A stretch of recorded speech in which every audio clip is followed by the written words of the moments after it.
Qu'est-ce qu'une force?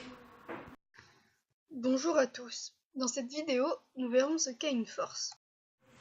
Lorsque nous demandons à quelqu'un qu'est-ce qu'une force, tout le monde nous sort un peu la définition du dictionnaire ou de Wikipédia. Une force permet de modéliser l'action d'un corps sur un autre. Mais en réalité, très peu de personnes comprennent vraiment cette notion.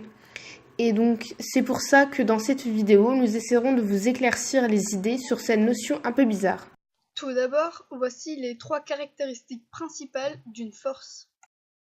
Une force possède une direction. En effet, grâce aux deux schémas, nous pouvons voir que la bille est attirée par l'aimant. Ainsi, la bille se met en mouvement et se rapproche de l'aimant. Nous sommes donc en présence d'une force qui modifie l'état de la bille. La force possède une direction puisque la balle se déplace vers l'aimant horizontalement. Une force possède une intensité. Dans le premier cas de figure, une masse est suspendue à un ressort. Ceci déforme le ressort vers le bas. Dans le second cas de figure, une plus grande masse est suspendue à un ressort. Ainsi, le ressort est beaucoup plus déformé que dans le premier cas. Nous venons de démontrer qu'une force possède ainsi une intensité. Enfin, une force possède un sens. Nous pouvons en effet prendre l'exemple des aimants. Lorsque les aimants sont présentés avec le même pôle de chaque côté, il y a une répulsion. Au contraire, lorsque les aimants sont présentés avec un pôle différent de chaque côté, il y a une attraction. Attention, sens et direction ne veulent pas dire la même chose. Une direction, c'est une droite. Elle peut être verticale, horizontale, oblique ou diagonale. Un sens, c'est le sens dit de la direction. Il peut être vers le haut, le bas, ou bien il peut être à gauche ou à droite.